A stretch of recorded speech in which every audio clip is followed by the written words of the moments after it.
Okay, here I am. Been a little while.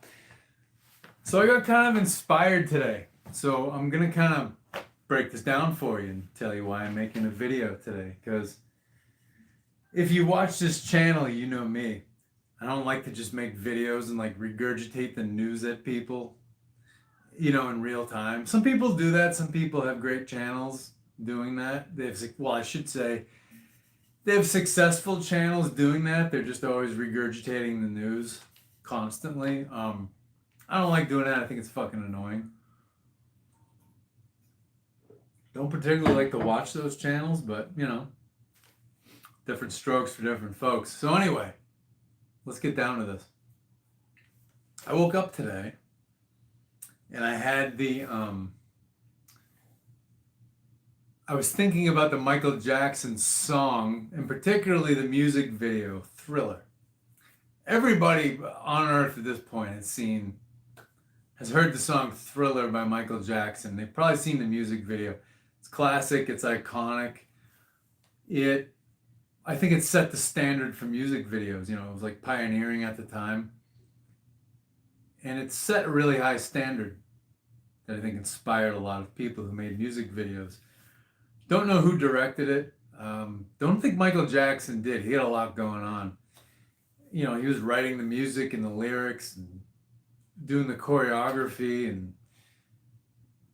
and he had amazing charisma too. It's like, say what you want about him in his later years. Some weird looking stuff went on in his life with like the Neverland Ranch and like inviting kids over to play. It's very, very unusual, but I wasn't there, so I don't know what the fuck happened. And because I wasn't there and I don't know what the fuck happened, that really segues into the greater theme for this video, the topic that I'm going to address. And that's an important thing in the world right now. People are all up in arms about people they see on TV they don't know. So, in the thumbnail for this video, in that image of Michael Jackson and the zombies, I put the emblem for election 2024.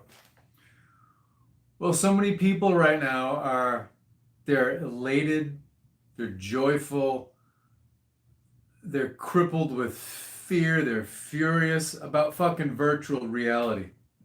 Television, the news networks who also have presence on the internet, they're funded 60% by drug companies, the pill pushers, the shot pushers, and very largely by weapons companies who want to keep going the war. So, do you think these fucking people are going to tell you the truth? If you do, you're probably never going to wake up. But if you're on the fence, think about that. You think those fucking companies really care about you? So anyway, I woke up thinking about the video for Thriller. One of the things I love the most about that is Vincent Price's monologue. If you don't know who Vincent Price is, he was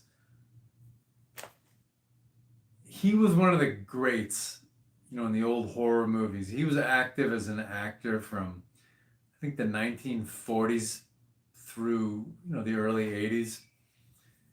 And he was like 80 years old by the end of the 1980s. He was around for a long time, and that sort of horror movies became his niche. But the movies he was in,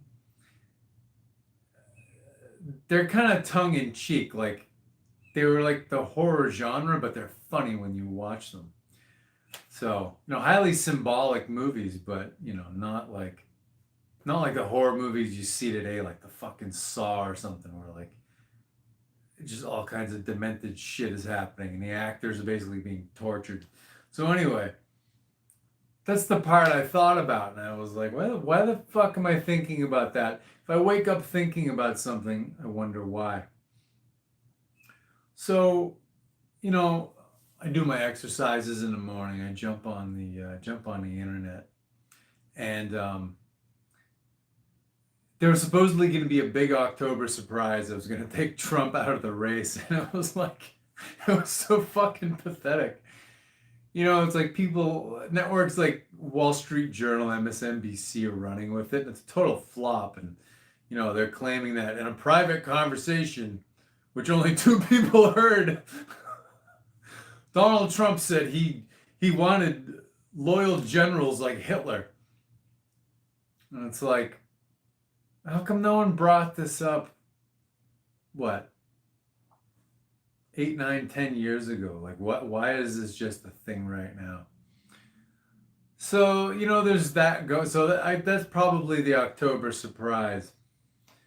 And then the other thing that they're trying to, freak out about is that Michael Flynn, that General Michael Flynn was like the national security advisor.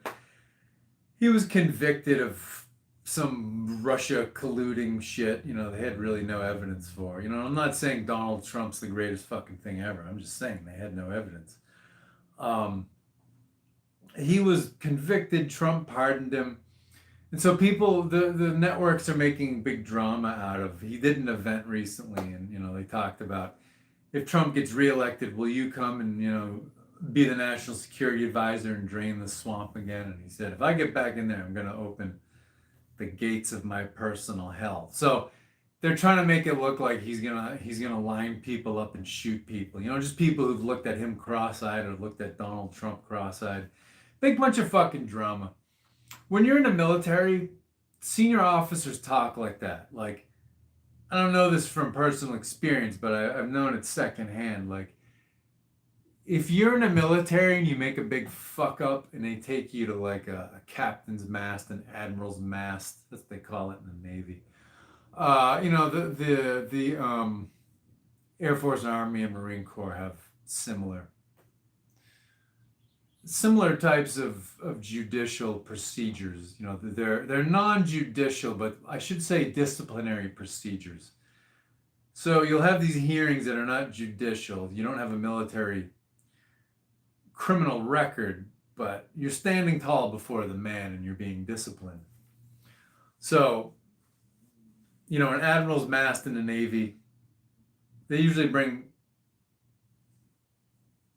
officers to admiral's masts because officers can't be brought to captain's mast. But if you're enlisted, you go to captain's mast and your commanding officer chews you out and tells you why you're here and what do you have to say for yourself, and you get your punishment. So the point is, senior officers will say stuff like that. I'm gonna, you fucked up so flagrantly, so blatantly, and so stupidly, I'm gonna open the gates of hell on you. They say these kinds of things. So Michael Flynn's not talking about executing people, but a Dick Cheney, I could see a case for that. He's a despicable human being. I think he's earned executions. The way that guy has abetted wars for people to make money, probably like a Hillary Clinton too. But anyway, they're trying to spin this like a Nazi Germany type of scenario because Kamala Harris is just performing so fucking horribly.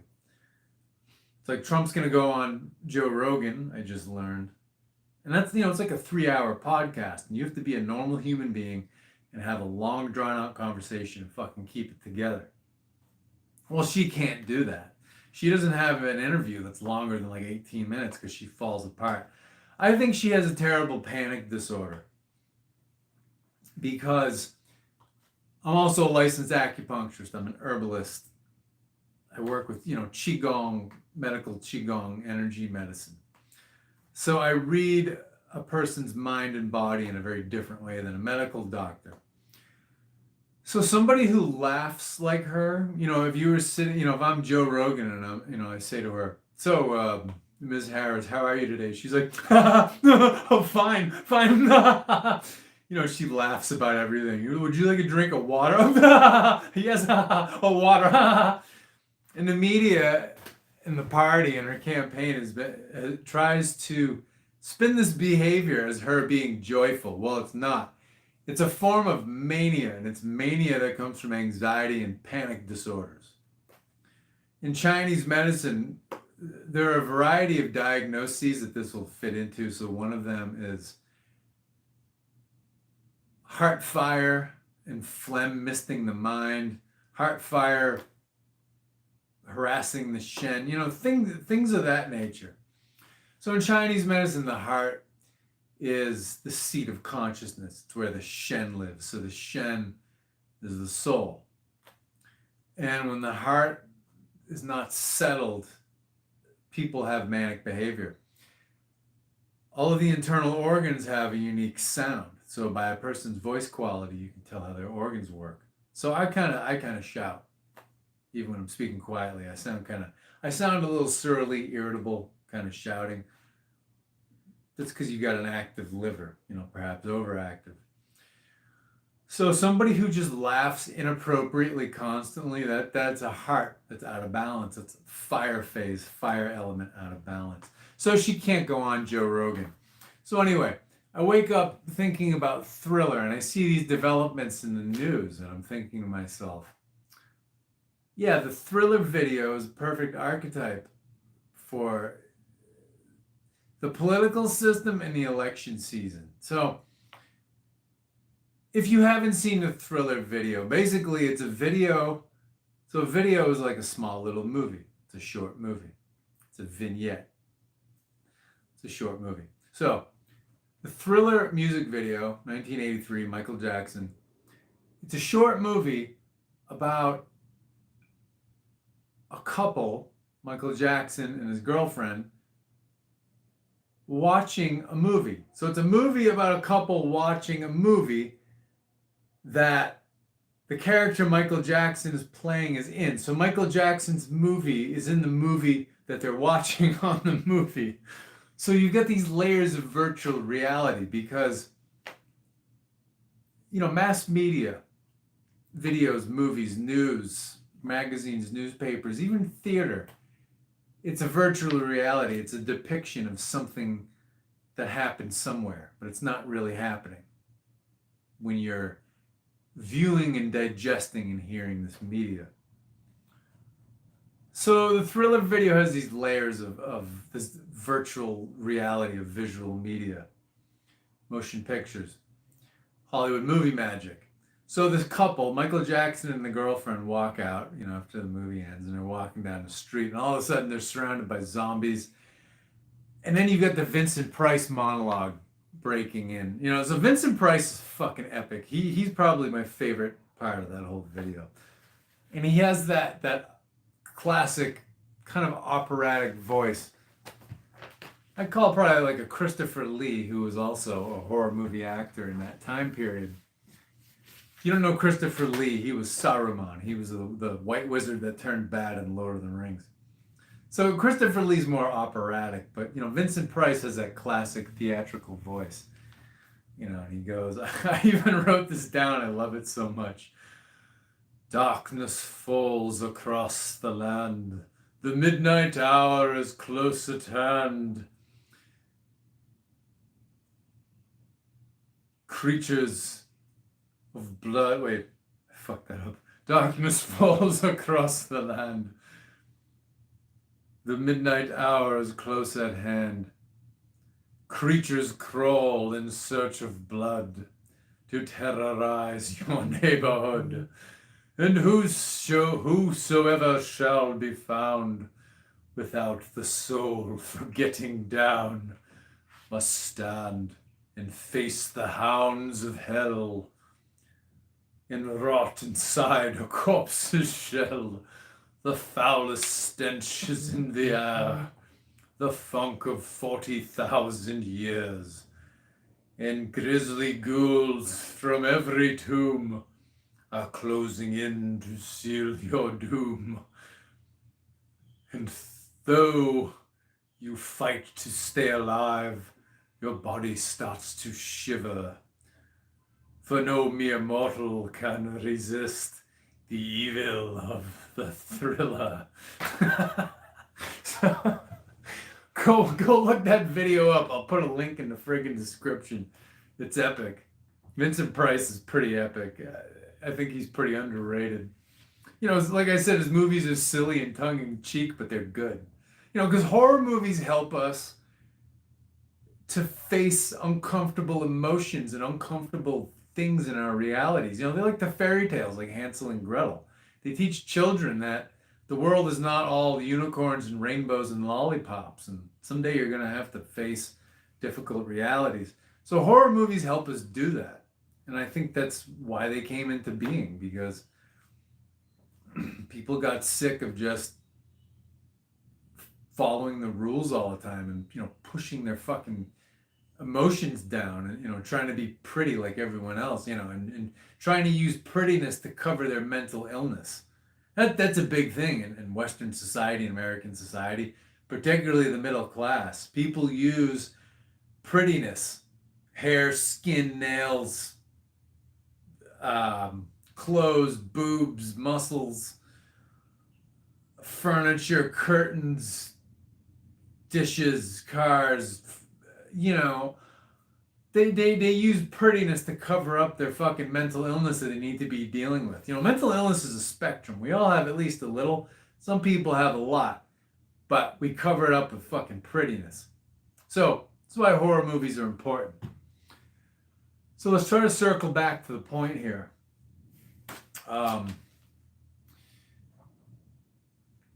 So I woke up thinking about that song and that music video, and I'm like, oh my God, it's so perfect, because where the political system is a bunch of fucking zombies. It's just like these undead zombies. It's like they don't fucking care about us. And it's such a dead system. This like Democrat versus Republican, where you pick a side and you're like, oh, my side is so special and perfect, and the other side is satanic and evil. It's like pathetic church behavior. It's pathetic dysfunctional relationship and dysfunctional marriage behavior, where it's like, my family and I are perfect and my in-laws are like ruined everything. They've ruined my life and my children and and all this shit. It's pathetic. And, these candidates suck. Let's be honest. It's like, we all have messiah complexes from hundreds of years of these biblical religions. They teach people to not take responsibility for their lives and just think that some messiah is going to take care of everything for them. And they teach us to live our lives and make our decisions according to mommy and daddy's guilt trips. They use humanity's just sort of naturally occurring mommy and daddy issues, and they amplify them. And it's to the point where we can't tell the difference between Jesus, the government, and mommy and daddy. And this whole thing with, calling Jesus or God or, the Lord, well, that's medieval deception, because in medieval times, government officials were called my lord. It's very much on purpose, and it's so people will have cognitive dissonance. They won't be able to tell the difference between God and government officials. So our mindset where we think this political system is going to fix things, it's just like, it's a fucking undead animated corpse. It's a zombie, and it's like, I don't know. It's like on one level too, it's so deep. But, one of the major religions in the world, the Messiah figure is an undead rabbi from the Middle East. So, yeah, it really fits in the thriller too. So, yeah. So I woke up thinking about this, and I'm like, the thing about the thriller video, so you've got these layers of virtual reality, you've got these layers of visual media, because it's a short movie about a couple watching a movie. So, and what happens is Michael Jackson's girl, they get surrounded by the zombies, and right before the zombies like tear them apart, Michael Jackson's girlfriend wakes up at her house. And, and you can interpret it that she fell asleep and had a nightmare after watching that movie. So that's what mass media is trying to get us to do. They're trying to get us to have waking nightmares. Because when you circle back about, the supposed private conversation where, Trump says he wants loyal generals like Hitler, and Michael Flynn's gonna unleash the gates of hell. It's like they're trying to get you to have a waking nightmare. Then on the other side, the other side's like, Kamala's gonna take your crosses and Bibles away. And it's like, no, they're not gonna do that. So, don't have a waking nightmare just because these people are trying to get you to have one. It's just like with the scamdemic and the needlecraft. Just wait. They're not going to come to your house and administer the needlecraft. They never will. Just fucking wait. We waited during 2021, 2022, 2023. The whole thing fell apart, and it's like the governments have just, and the media just sort of forgotten about the whole thing. So it's going to go this way after the election, however that shit turns out. But yeah, when you get into Vincent Price's monologue, darkness falls across the land. Well, yeah, the media is always making darkness fall across the land. They do it worse during elections. The midnight hour is close at hand. Well, we're 11 days from the midnight hour. Creatures crawl in search of blood. Yeah, the creatures are these media pundits and the politicians. They want to suck your blood, and your blood, they want your blind faith. They want your fear. They want to use that energy to terrorize your neighborhood. Well, yeah, they're terrorizing everyone's neighborhood. And whosoever shall be found without the soul for getting down. Okay, getting down, it's a slang. It can mean, dancing, partying, getting it on, having sex. I think really symbolically though, without the soul for getting down, it's like, again, horror movies are about helping people face their emotions. So whosoever shall be found without the soul for getting down, whoever can't face the current moment in front of them and not get sucked into the fear, they are the ones without the soul for getting down. Must stand and face the hounds of hell. So, if you can't face your emotions, you're going to have to face the hounds of hell. Well, hell was not invented by Christianity or by Judaism or any of that. Hell was appropriated from my and possibly your Germanic ancestors in Europe. Hell was the underworld where souls go between incarnations to heal, to release their attachments from the life they just lived and to basically plan their next life. So hell was the underworld. Hell was the goddess who ruled this underworld. So when you face the hounds of hell, you have to unwillingly face your uncomfortable, fearful, resentful, angry emotions. So if you don't face them willingly, you're going to be dragged kicking and screaming. You're going to feel like you're in hell. So yeah, if you buy into this drama from this fucking election, yeah. And rot inside a corpse's shell. So, and whosoever shall be found without the soul for getting down must stand and face the hounds of hell and rot inside a corpse's shell. Well, the corpse's shell you'll rot in are these emotions that you refuse to face. And when in Norse mythology, they have an equivalent to a zombie. It's called a draugr, a droger. The draugr, if you've played Skyrim, you've seen draugrs. They're like the undead zombie corpses. So, yeah, those are your emotions that you refuse to deal with. You store them in your body, you store them in your mind, and you hide them under the prettiness, the pretty things in your life. Okay, moving on in the monologue. The foulest stench is in the air, the funk of 40,000 years. Well, this drama has been going on a long time. This us versus them drama. God versus Satan. My side's the godly side, your side's the satanic side. It's just overplayed, pathetic drama. And grizzly ghouls from every tomb are closing in to seal your doom. Well, yeah. If you don't see these media people for what they are, they're selling narratives to make massive multinational corporations money. They're going to seal your doom because you're going to give yourself a nightmare like Michael Jackson's girlfriend in the Thriller video. All right. And though you fight to stay alive, your body starts to shiver.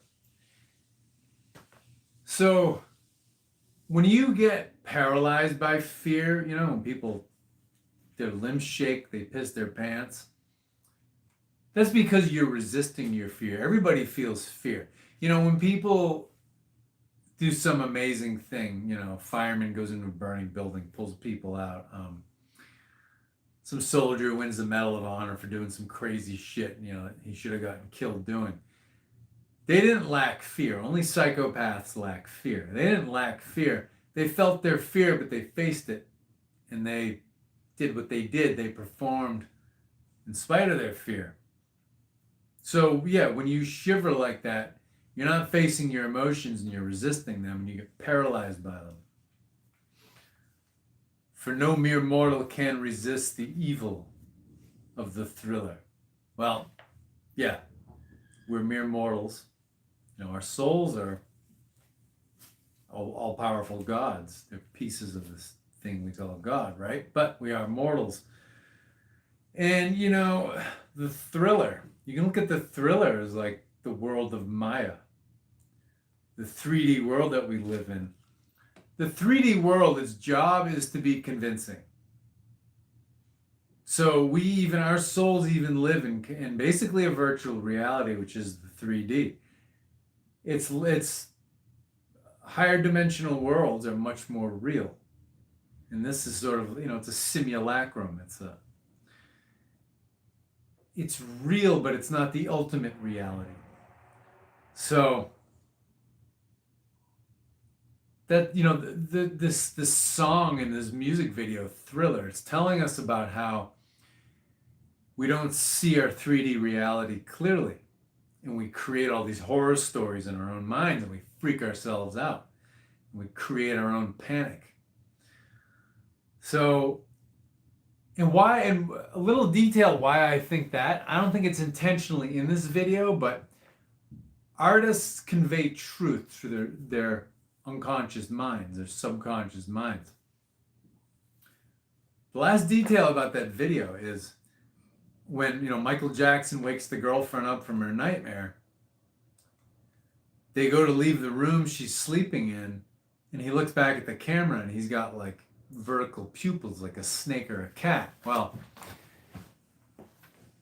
in the superficial implication is that he's evil, he's sinister, you know, that kind of thing. I think on a deeper level, he's Rahu. He's a Naga. So the Nagas, they're higher dimensional spiritual beings who basically are the mediators for this 3D world we live in. And we're in this 3D world because our souls want to have experiences and they want to work out karma. Our souls want to work out their issues.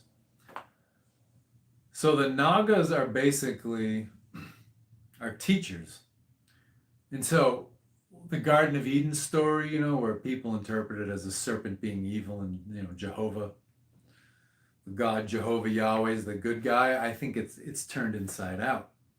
Because, you know, the tradition about the Apostle Peter, who became the first pope, was that he was crucified upside down in Rome. Well, that's not a literal story. It's symbolic. And what it's telling you is that this Apostle Peter, whether he was real or not, doesn't matter. But this Apostle Peter, who is symbolic of the popes, you know, because the popes, which I think are still the heads of all Christianity, and I do mean all, they take the archetypal role of Peter.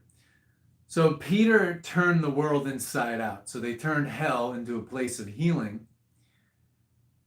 They took it from that, they appropriated it, and they turned hell into a place of torture and evil. And I think the image of Jesus on the cross, it's an older appropriation of Odin hanging on the world tree. And they took, the concept of sin and they turned it inside out, especially desire. A lot of religious people tell you desire is evil or selfish. It's not. Your soul is here to live and fulfill its desires. The biggest sin, the biggest mortal sin you can commit is being a martyr, being a self-sacrificing martyr, and getting nothing, wanting nothing from your life, getting nothing out of your life, and just basically bending over and taking it for other people. So the Nagas facilitate this process. They help us to, depending where our consciousness is at, they help us to see the 3D world as basically just the video game that it is, or they help us to get attached to it and see it as the absolute reality. And then when we do that, we fall into our own ego traps that we've created, and we get hurt and we get disappointed and angry. So I think really on a deeper level, Michael Jackson was Rahu, the trickster, one of the Nagas, one of the serpent beings. The Norse would call him Loki. The Greeks and Romans would call him Lucifer. And this trickster god, Loki, Lucifer, Rahu, it's the force inside of us that drives us to want to do things in life, that gives us passions for life. So if you don't have passion for life, it's like you're kind of a zombie, you're a drogger, you're an undead walking corpse.